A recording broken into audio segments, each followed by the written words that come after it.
You ask Tiger to calculate. This deals with linear inequalities with one unknown. The final result is x smaller than 1. Let's solve it step by step.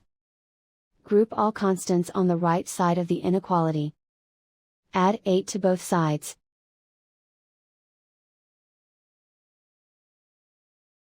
Simplify the arithmetic.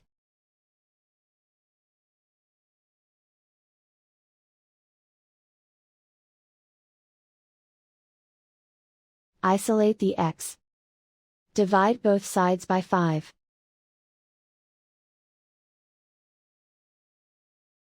Simplify the fraction.